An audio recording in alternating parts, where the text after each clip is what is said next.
Blink Twice is the new thriller horror film thing directed by Zoë Kravitz, famous actress, daughter of singer Lenny Kravitz. But she's the Catwoman in Matt Reeves' Batman. She's in Mad Max Fury Road. That's right. She's in the show Big Little Lies, which is really good. Okay. She's in a lot of things. But this is her first movie that she's ever directed, first feature-length one at least.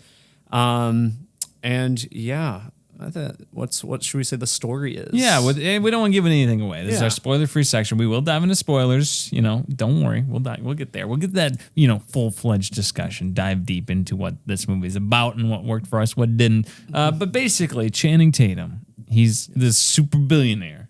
He's somewhat disgraced. He's got to make some sort of public apology for something. Our main character's on TikTok, basically going through, and she kind of. I think it's like actually Instagram Reels. Instagram Reels. Yeah. Holden. Yes, thank you, Holden. I think it was. I'm pretty sure that is a real app, but yeah, basically TikTok. Yeah, some sort of short video feed. Yeah. Going through, gets in a little rabbit hole about Slater King, who is played by Channing Tatum. Very wealthy, multi-billion-dollar, super successful guy.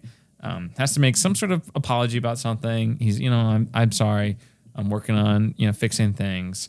And our main character is a waitress for like this event center, apparently, sort of thing. And basically, events happen. Somehow her and her friend get invited by Channing Tatum and a bunch of his buddies to go to his private island and hang out with them. Just chillax with us.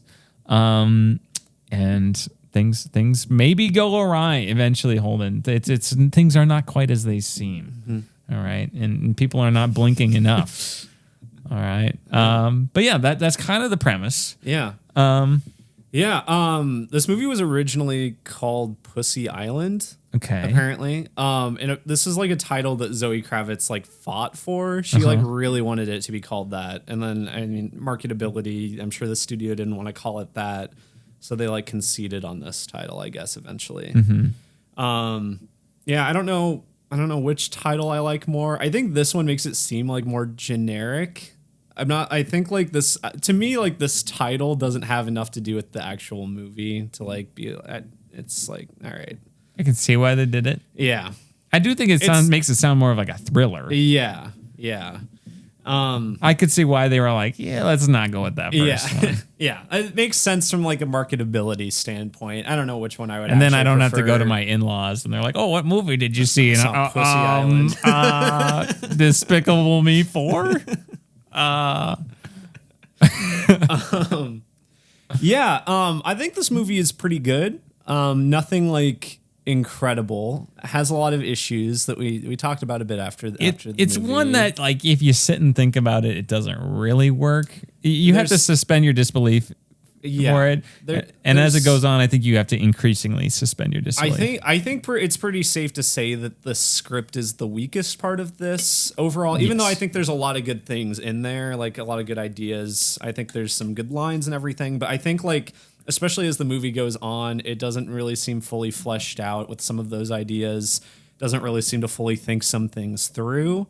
A lot of that we'll probably have to wait till spoilers to talk about. But performance-wise, I think this is pretty great. Fantastic. This is my favorite Channing Tatum performance. I think he killed it. I am not the biggest Channing Tatum fan. We literally mentioned that with Deadpool and Wolverine. Yeah, I'm not the biggest Channing Tatum fan. He was excellent. He was fantastic. I think the direction overall was really good. Yeah, I think it has a very unique, maybe not fully unique. It does feel kind of like a pastiche of some other movies, but the direction-wise with camera and everything, very visually interesting movie, I'd say. I think it's actually, for being a slower burn movie, I think it's paced pretty well, actually, in ways that I think surprised me, too, in terms of when things happened. I will say, I for the most part agree with that. I do think when they first get to the island, without spoiling anything, before like weird things start happening, really, I feel like that chunk of time maybe went on a little longer than I would have liked. And, as we said, it does kind of show some restraint for how long they wait. But I also, at a certain point, I was like, okay, we kind of get it. It's all those Insta reels, Holden. You're just rotting your attention span. Yeah. No, it just at a certain point it felt a little repetitive to me, which is the point partially, but I felt like it went a little longer than it could. So. Yeah, okay. It's an hour and 40 minutes, Holden. Settle down. Yeah, it's not. It's not. This movie did not drag really that much or anything for me. It is pretty, for the most part, pretty fast. So. Yeah. No, I again, technical aspects, I think across the board, it works really well. I just think this movie reminded me of two other movies, and I think it's better than both of them. It reminded me of Don't Worry, Darling a little bit, and some of its ideas. Better than that. Yep. Not absolutely. a high bar. It does have the "Don't worry, darling" thing of don't really think about how this is working logistically. Yeah, but not I think, as bad as that. Yeah, but. I think the difference is that movie is so much just weird heightened reality and just way more high concept with a lot of it that the movie just doesn't explain, and it's kind of hard to get past. Here it's like, yeah, I don't know. I feel like they explain what they need to more here. There's just some smaller things. Yeah. And I also, so Don't Worry, Darling is one. And then Infinity Pool would be the other one, which people probably have not seen if they're listening to this review. But also, it's just kind of like this, your vacation area, very bizarre kind of elements entering it and kind of just off-putting at times. Yeah, I think even visually, I mean, that movie has a lot of like weird neon lighting and stuff that this one doesn't really have, but it still is this movie is like gets into that like disorienting feeling with the camera work and everything and how everything's edited that movie did. So, but yeah, I think this is better than both of those movies, I would say. Yeah. Go ahead. I was gonna say, I think other movies, like to a lesser extent, some other movies you could, this could be put in this amalgamation would be like Promising Young Woman and like Get Out to an extent. A little, yeah, I could see that, but this is not as good as either of those. No, I don't think. Yeah. But it kind of it takes elements from all of those movies. I can see why some people say it's not fully original because it feels like it takes elements from a bunch of movies like that. But I think it utilizes them for the most part pretty well in its own way. Yeah. I did one of the technical things that for me didn't really work was the music, because for me the music, it fell into the cliche of horror movies just like having like a kind of unsettling thing happen and then it has like foreboding tones in the background, like and in parentheses and closed caption thing. And it does that really early on, like from the moment they basically get on the island. I'm like, it felt like in that way they leaned too much into any sort of suspicion way too early. Like I felt like, you could have had a little bit more of just, hanging out, doing whatever without there being like a creepy old woman standing there that foreboding music plays over to every time it cuts to her. Like I was like, you don't need that. You can just have a shot of an old woman saying some weird things and people would get the gist. You don't need that. You don't need music that insists upon itself. Okay. The music, I didn't even think about the music really. I was trying to think as we were going through some of the technical things. I'm like, oh, what did I think of the music? I didn't think anything of the music. So that can be a good thing. Not a bad thing for me. Didn't bother me. Naomi Ackie, kind of the lead role. I think she was good. Yeah. Adria Arjona, I'm not sure how to pronounce her name, from Andor. What else is she in? Hitman. Great. Yeah. Great in both of those. Morbius, yes. Also good, All throw it in there. Good things. Yes.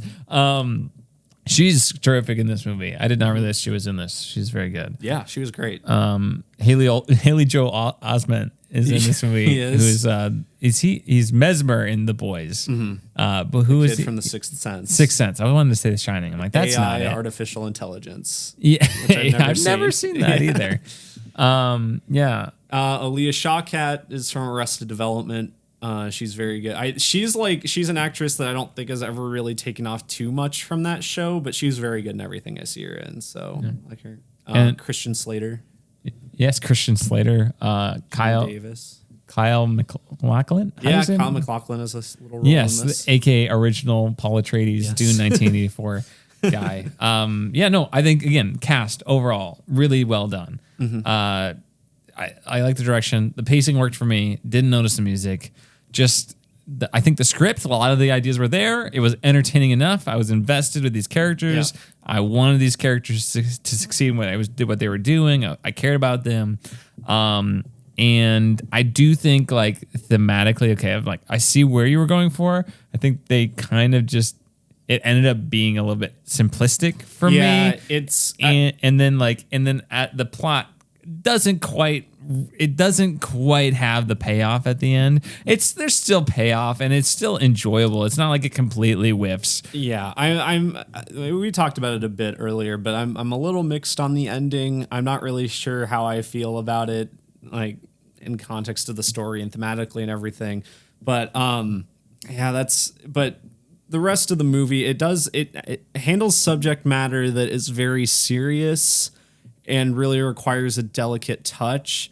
And I think it, like, as you said, it kind of simplifies it maybe a bit too much, but I don't know. It's still, I think, presents it in a very disturbing way that I think is effective. Yeah. So yeah, it works. Yeah. I just don't know if it's going to have like some insane overarching, moral takeaway that I'm supposed to take home. Yeah. But I'm like, okay, that it works. It's just, is that, I don't know if it's like, oh my gosh, everybody needs to see this movie. It's so important. Yeah. You'll look at life differently. I think if you think the trailer looks interesting, probably go watch it. But like, yeah, it's a good, I was going to say it's a good, but not great movie. I think some people might think this is a great movie. Yeah, I'm sure personally a lot of people that love it. Yeah. Which is fine. And I think that's a valid take. We'll talk about what works, what doesn't work for us. But I think it's a good, not great movie that tackles things similar kind of to Infinity Pool, and don't worry, darling, and does it better. Yeah, in both cases. And I was gonna say, if you thought the trailer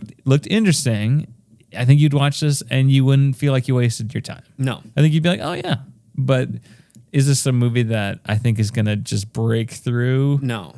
Into and stand the test of time, not necessarily. It's not a game changer or anything. I feel like it'll ultimately kind of get lost in the shuffle for this year, just because even though it has quite a few name actors in it and Zoë Kravitz directing, it is like a movie that's just not getting like the critical. It's not as good as it should be, or it could be a lot better, I guess. Well, I mean, I think for it to break through and really become like a big part of the conversation or whatever, become part of, the culture, it needed to be a little bit more refined than it was. To get at. I think it's like, 10 years from now, like we'll be able to, recommend this to someone who's like, oh, I watched Infinity Pool the other day and I thought it was interesting. If you like that, then you should check out this movie sort of thing.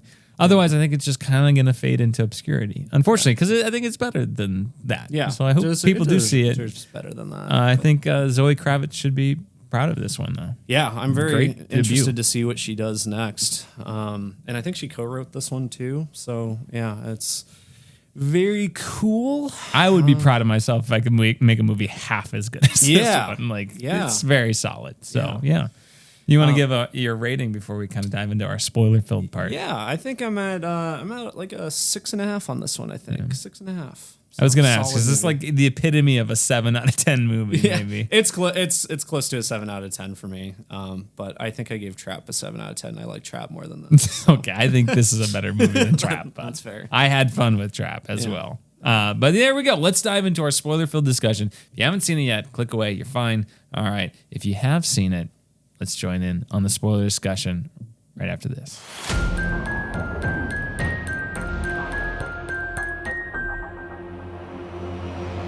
All right. Spoilers for Blink Twice. One thing I do want to talk about is this movie has a disclaimer at the beginning about how there's going to be like graphic sexual violence in it. And I'm like, what? Well, what good is it now? Like, someone just paid for a ticket. Like, shouldn't you have that at the kiosk? Shouldn't you have that? Like the, and it's not like photosensitivity warning. Yeah, and also, it's like, okay, is it like, oh, well, if you get a physical response to something, it's more legitimate than an emotional response? for me, it's just like, okay, at this point, someone's already bought their ticket. And maybe you're like, oh, well, I just didn't want to spoil it for them. We're like, it's at the beginning of the movie. So it's like, well, now there's just going to be explicit, sexual violence in this thing now. I just thought that was weird. Like, if you're going to have the disclaimer, that you should have put it out before the movie. Yeah. It's not a streaming, like this is not on a streaming service where I can just, I didn't, no harm, no foul. It's like, I already bought my ticket. Yeah. I mean, I guess like you can leave and probably get a refund, but yeah, that's just a lot of effort. Just have it out. That's just, I'm like, what's the point? Yeah. At that, I'm like, oh, we don't want to trigger you. Then you should have done it before we bought the ticket. Yeah. Just seems kind of not fully thought. I'm going to give them the benefit of the doubt and say that it's not fully thought through instead of scummy. And I'm sure that's a studio thing. Like nothing against the people that made the movie. I'm sure they had no control over that. So I don't know. Yeah, I'm just gonna say like I just didn't think they thought through that one. Yeah. Of like why didn't you just warn it beforehand? Yeah. So I wanted to say that before I forgot. But let's talk about the movie Holden. Yes. So what do you want to bring up first? Well, so the movie starts. You get a shot of a lizard. Yeah. Oh, the lizard. What happens with the lizard? So cryptic. We'll find out later on. But no, it really starts with we have Frida and Jess. I'm looking at your screen to know the characters' Don't names. copy out my answers, Holden. Frida and Jess, they're, I guess, like roommates and friends and whatever, and they work together at this catering service or at this fancy restaurant or something, whatever it is, and they're going to work at this party that Christian Slater King is going to be at, played by Channing Tatum, and they're like, oh, let's go change into our dresses and go out and look all fancy. We're bad. Yeah. Hashtag Brat Summer. Hashtag God. And then they promptly Frida like makes a fool of herself. Just trips. The most just embarrassing fall I've ever seen in my life. God, that looked painful too. Yeah. Just on hard like marble floor, granite or whatever it was. Heel snaps or whatever. Yeah. But there he is, Mr. Chivalry himself. Yes. The knight in shining armor. A good, nice, rich man. And then they hit it off. They start hanging out with buds and everything, and have this grand old time at this dinner party. And then they get invited to this island. Yeah. To go. That's great, Olin. Yeah. You want to just keep going the rest of the movie? I don't know. Audio description. No. Okay. Let's just talk about maybe some of the mechanisms. So it's the perfume is the thing that makes you forget. Yes. Yes. The perfume is what makes you forget. Logistically, I don't know if that makes a lot of sense because perfume wise, like unless they're like putting it in their drinks, I guess. But I don't like if you spray it on yourself. Yeah, if you spray it on yourself, apparently it's gonna make you forget things, which is fine. I don't have a problem with that necessarily. But number one, well, what if someone just doesn't wear the perfume? Yeah. I guess you just kill them, right? Number two, I guess. Yes. Number two, aren't the guys also smelling the perfume? So maybe it's like, if you're not within, if it's maybe it seeps through their skin somehow. You have to be around it for a long period of time or something. Yeah, maybe. Yeah. It was a little iffy. I don't really know how I feel about that element of it. Maybe just after the sexual assault, they like just spray it in their face a lot or something. I don't know. It's very confusing. I doubt they've like put it in the drink because they don't even hint towards that. No. So it's probably just seeping into their skin. But the snake venom is what makes you remember. Yes. Convenient that it's the snake that's only on this island. Yeah. Well, if I was gonna do that, I took it more as like it's just this like poison. I'm not sure it necessarily needs to be just the snake, but it is like a venom. The snake is one of the things that can do it. Yeah, just like something that can like snap you out of it because it makes you like so sick and everything. And well, maybe the guys were taking like a little sip of that real quick every so that often. Could be, maybe and that's why they were like collecting it. Maybe that's why we missed it. I don't know. I don't remember that being a detail, but if that's the case, then that would make sense. It would make a little bit more sense.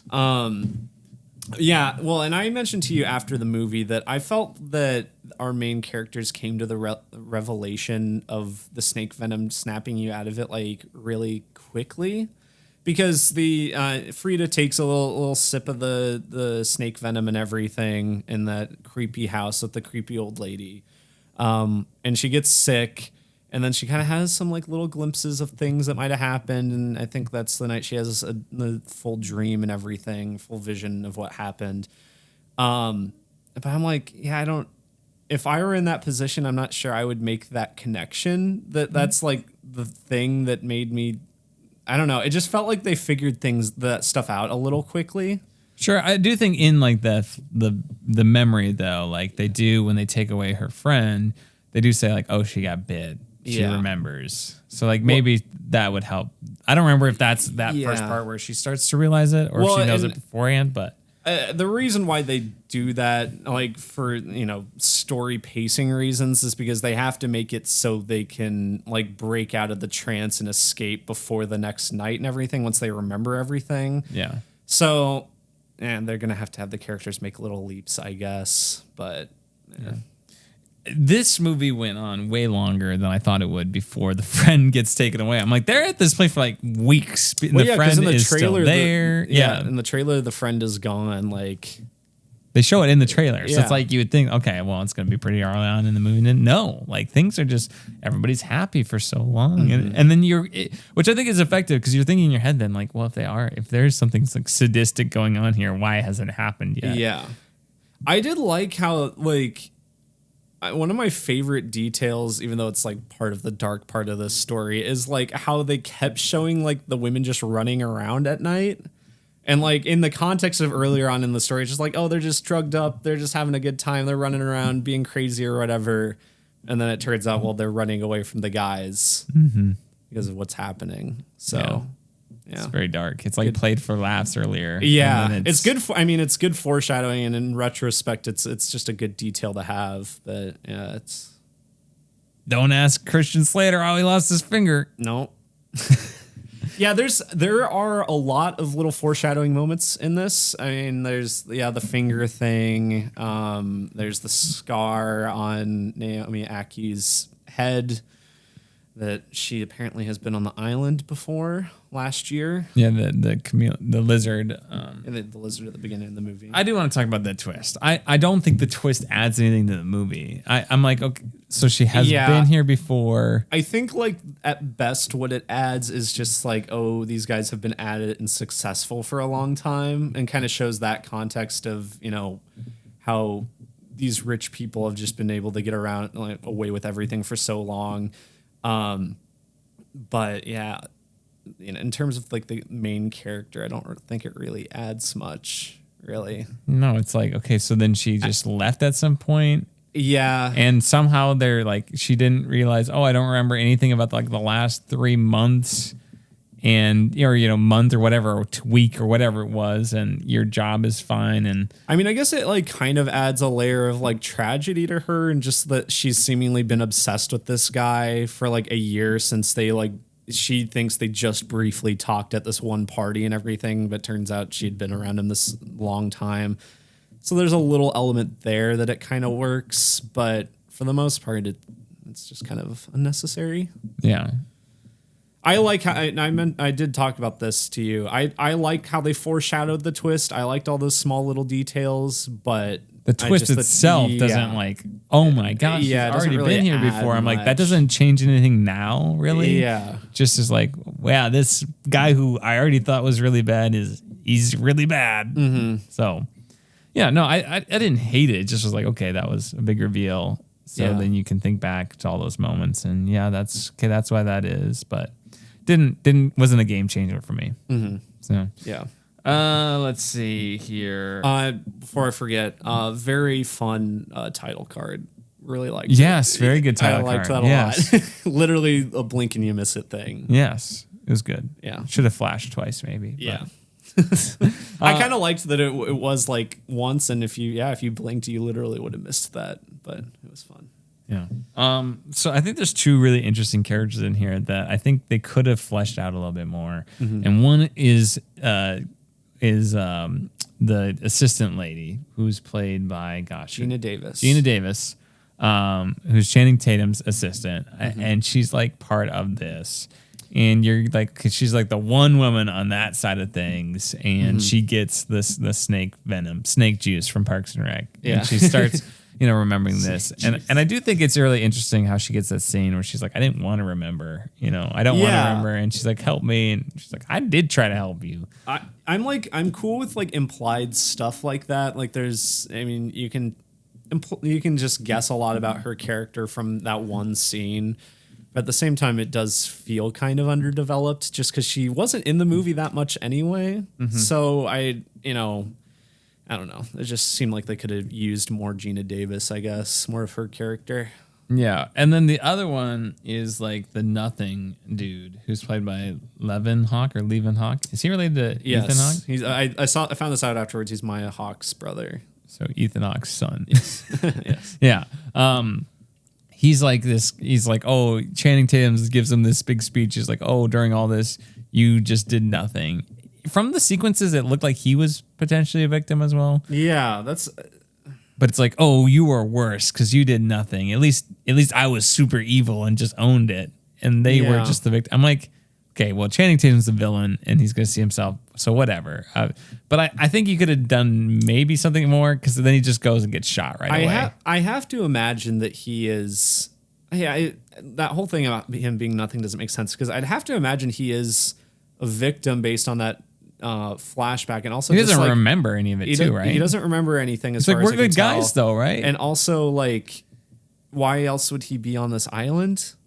Like, because he's clearly not there to, partake in the sexual violence or anything. So he would have been tricked there by one of the other guys, I guess. I don't know. It's very weird. Mm-hmm.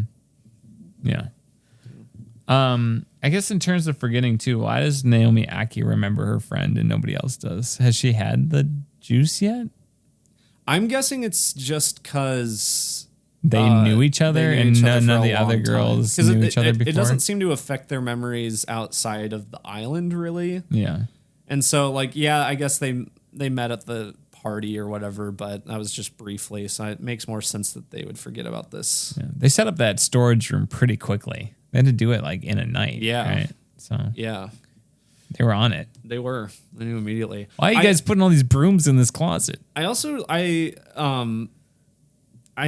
liked the restraint. There was that one like brief flashback that they got. It was just like another blink and you miss it bit where Jess gives Frida the like machete, and she's just like, go hide this or something like that. They never go back to that. I was fully expecting a full flashback of that night or whatever and whatever would have happened there. But no, you just kind of have to assume that, Jess, Jess remembered and, gave Frida this weapon to defend herself with and everything. Yeah.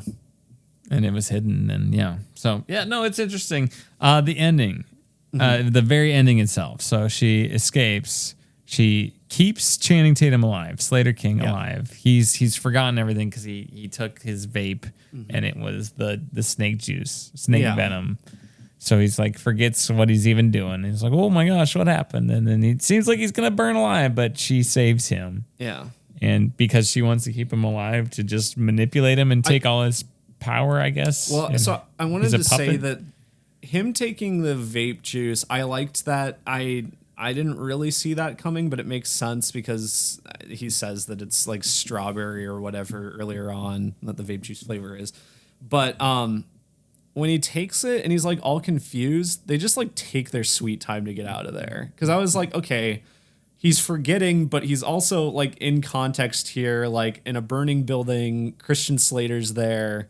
There's these just women dying slowly. Yeah, like I feel like he could just figure things out pretty quick, and she's just standing there kind of like gloating a bit. I'm like, you should probably get out of there pretty quick. Yeah. But yeah, I mean it was still a good, use of that Chekhov's gun. Yeah. So then she uses him to like become the boss of the company, and she's just, completely controlling him and exploiting him. Yeah. Kind of, but not violently. Yeah, sexually, as far as just we know, like yeah. at least that we know. Yeah, just like using kind of his methods against him. Yeah, in a and using his fame and everything. Yeah. For her gain. yeah. So it yeah, felt a little bit like I don't hate it. I'm not like, oh my gosh, that ending ruined the movie. No, it just felt like it felt like, okay, we're here, and then we just went way to the other end of the spectrum with this in a way that almost was unbelievable, like in the literal sense of like, I don't know if it goes that far. I just feel like you don't need it in the movie, really. Like I'm not sure I would have loved this, but I was fully expecting, them sitting outside of the burning building for the movie to just end there. Yeah, and why did she save him? I think that's a lot more interesting to leave it like that. If you just leave it like that, that could have been something. Conversation starter. Yeah, definitely. for sure. But yeah, just having it, she's using him. Turning the tables, that's kind of interesting, I guess, but I'm just not sure it fully works for me. Yeah. I think that does it for me in terms of what I wanted to say. Oh, the blueberry muffins looked really good in the movie. Oh, they did. See, the food in this looked very good. That's my thing is the fancier the food, the less interested I am. Like if it's like, oh, this is a little, and it's a tiny thing on the plate, like I'm like, I don't want that. I'm not gonna like that. Yeah. Blueberry muffin. Oh my gosh. Good stuff. I want to eat that. I'd go to Blueberry Muffin Island. I'll tell you that much. Yeah.